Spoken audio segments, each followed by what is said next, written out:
Nahmedu ve nusalli ala Resulihil Kerim. Muhterem Müslüman oğullarımın bir yürek ıncıyan yeri var.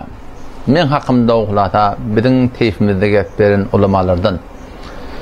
Kendim için siz Türkmen sehran ihtilafatını, resanayı ettiniz diye. Öz aranızda oturup halledeniz bolmayan.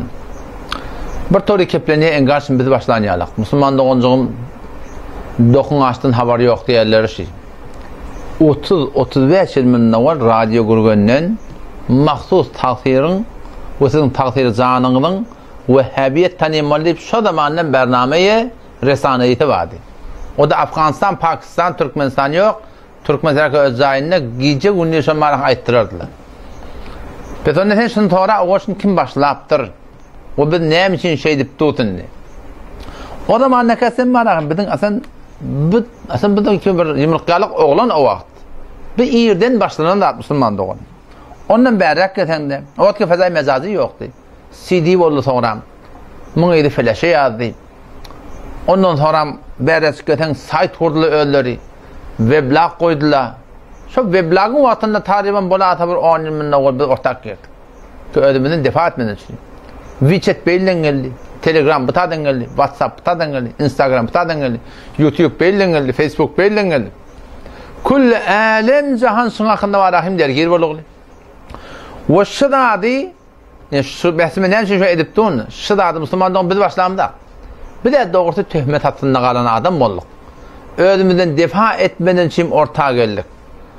Onlar toyim demediler, yağ demediler, zımga demediler, CD demediler, flash demediler, site demediler, weblog demediler, WeChat demediler, Telegram demediler. Her bir surat elinden geliyediler. Şolar şıdatlar resaneyi ettiler.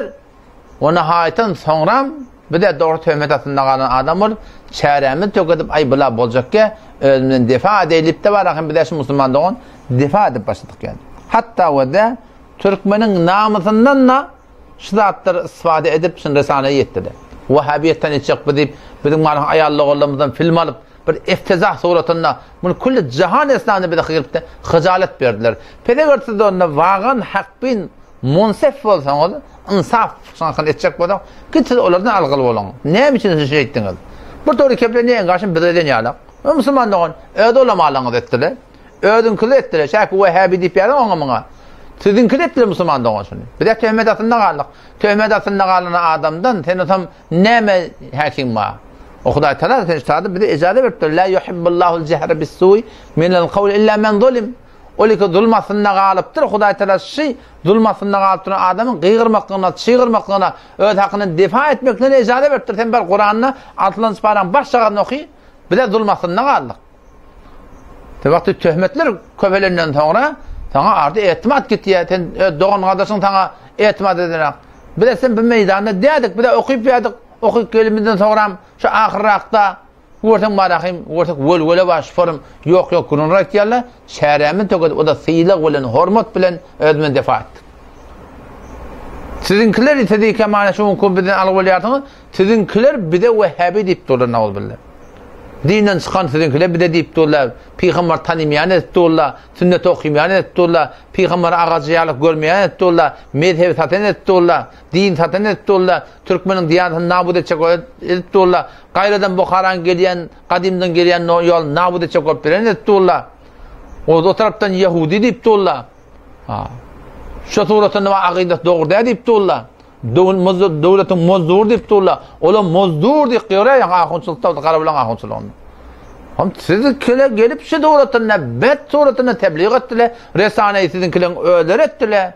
Bir de var ahim hormatlı, ahun hormatlı takdirden başka illa maşallah azrak söz bizim dilimize gelmeyen nedir? Başardığımızda bir de hormat ben seyre oturttuklarının adını. Bir de çeyremiz çok edip doğru defa edip gezip geldi. Sizin bunu bizden alır olmayın ki resaneyi edip yerleşin adını. Sizinkiler ödü edip doğrular. Geliyor var bizim namusumuzdan ayarlığımız secdeye gidip de onun ekid alıyarlar. Onun film alıyarlar. Gidip de Arabi kelime edip doğrular. Ayarlığım namusum ortaya çıkarttı var ahim. Din tebliğ et edip kulli cihana şey yer et doğrular. Bir de oğlum otursun akla. Gel otursun diye otursun ak. Onun sen çaren arkadaşlar tanıtma olarsın da. Ağa şeyle şey. Soruldu bizden biz ne mi değil? Erti kıyamet günü Biz näme jogap bermeli? Wagty geçdi bize soratdy, biz näme diýdi?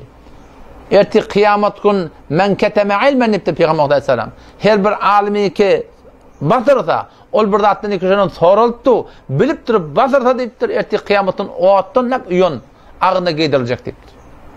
O Huday Teala Kur'an'da 159. ayette, Sure-i Bakara'da, Ulaiki yel'anhumullah, Allah'ın lanet edin ulemaları, ansızının lanet edin ulemaları diye mefhumda geliyor. Ol alimler ki bilip durup basırıyorlar diye. Bir de atam şimdi basırmacak olup çaremi döküdüp fiilik bilen hormat bilen aydıp duran adamı. Bizim bir edenişimiz de bizim başlanan adamı da ödünküle başladı dedi. Sizinkiler için başlayıp barak sporum vol tutdular bizim başımızda. Yok sen şu aşı cemaat tebliği de oğullar ne kadar töhmet duruyorlar. Onu da pakıyla başın kaldıran akla. Ve olan da şey etmektedir yalnız. Şu aşı kümüşte ben koydum ne? Ol minut gitiyerlemiştir cemaat tebliği. Yani herkemiz tallakta. Ökül öldürttürler bir bakma cemaat tebliğin fiili hormatına. Ama bugün konularda yitip gittiler. Ne yapmadan için? Defa etmediler öldürünen. Töhmetler def etmediler. Allah verir nikahlen koyupturlar. Bugün kummarahim millet malının canının yönüne etimat selip olandan sonra millet bana o cemaatin yönüne düşmeye. Halbuki ne kadar kafir Müslüman oldu şu cemaatin kavluğundan. Ama Türkmen sehrada şu doğru vazife incam verilmedi. Derekli bugün kummarahim ne kadar Müslümanlar şu hayır cemaatinin gavlesini çekiyordu. Atı töhmet aragelerine sen ödüne defa etmeden etimat selip oluyor. Etimat selip olandan sonra hiçbir adam marahim o kadar artık gelmiyor Müslümanlığı. Hem sen kuvvede bir de töhmet asılına kalıp zaten etiket bir. Hazreti Ayşe radıyallahu anh'a töhmet durdular Medine'de. Bir ay töhmetin vakt aldı. Aydılan ki haklık belli olmadı. Gurrun köpelli. Peygamber Aleyhisselam da hatta şu adım atı bilen, şu şe'ni bilen ama yürekten haber yok. Ahir gelip Hazreti Ayşe'nin hakkında neme oy, neme fikir, neme hıyali giriptir. Ki gelip ya Ayşe eğer edemmesin tövbet deyip. Peygamber Aleyhisselam töhmetin mukabiline şu bir fikri oya giriyen olsa bütün Türkmen sahra hakkında eğer barakim töhmet olursa onun hakkında neme oy, neme fikir giriyorsam. Hazreti Ayşe hakkında Kur'an iniptir. O Huday Teala cevap veriptir. Bizim hakkımızda Kur'an inecek oturanak. O vakti ki Hazreti Ayşe Kur'an iniptir, töhmet nefi ediptir. Töhmeti başından tavuptur, hedir o için aydıp verirler var. Bizim hakkımdaki Kur'an inecek oturanak, biz özümüzü defa etmesek, biz özümüzü hakkımızda aytmasak, biz barakim bolttan telekadadır aytmasak, erteki millet ne emet diye, millet barakim doğru attak ya Müslüman doğru. Doğru attak ya. Bunu ne etiket bir yerle diye. Dinarların yüzü örtülü diye. Böyle ne etiket bir yerle diye. Dinarların eline deskeç var diye. Böyle ne etiket bir yerle diye. Dinarların hayatta görünen diye. Böyle ne etiket bir yerle diye. Mehrem namehrem rayet et yerle diye. Böyle ne etiket bir yerle diye. Helelin önüne diye perdevinin kurulmaları yerle. Halbuki edip durulan doğruluk bu taraftan doğru şeriatın terine haram ol edip dururlar. Olan kabire kella var. Allah kuvvet bir takdir zam oluyor. Biz bu şeriat rayet edecek oldu. Bizimki ne? O şu forma alakım yakıdır diye. Ahtak kılığım. Biz tadı Müslüman doğun. Biz ödümüzden çeyremi tokatıp bırakayım. Defa ettiği doğrusu. Resaneyi de bir dedimde Resane dedin ödün kızı ettiler. Ödünü dörettiniz şunu. Hatta önküsü de ettim ha. Şu an şuna kadar ihanet ettiyen marahim pejde var Türkmen Zehra'da. O benim söyleyende atlam değişler. Ama şu ihaneti önce dedin ödün kızı ettiler. Sizin ödün kızı dörettiler. Yan kaydın azı keplemeli Yahudi deyip bilmeyen. Peygamber tanımayan, peygamber tayyarlık bilmeyen, dini kan, mezhebi kan mün buradan töhmet ödünküle fezai mecazida şu resanelerde vurdunuz. Bula da ne iç yanan adam valla bulan. Avvalla nerede kepeceğim bilmeyen yerdiler. Yine fezai mecazi deyip, insta deyip, buradan yine bırakıp tavırlı. Burada da yüreği boşaltmadırlar. Yine böyle taklap bana yapmışlar. Şeyler netikat ver, bolya diye hediye yine önkütürünler kitiyar. Şu tayda Müslüman doğun, monsef olaylı, insaf filan gazabeti deyli, şu dağıtları bir dedemde. O bununki meydana geldik, ta inşallah biz ahirine çelimşin duran. Şu biz gözümüzden görüp tutsa, benamı din haram edip dururlar. Benamı din haram yer edip dururlar. Benamı din haramı ip dururlar. Benamı din harama karşı rahnama edip dururlar. Benamı din doğruca namıtı hem de zir saat halıp dururlar. Biz de şunu göz deyip dursak, erteki kıyametin biz neyme cevap vermeli, bizim namazımızdan, aradamızdan, zekatımızdan, biz ahım olan peyda yok. Vakti ki biz hakka etmedik, batılın düşündürmedik.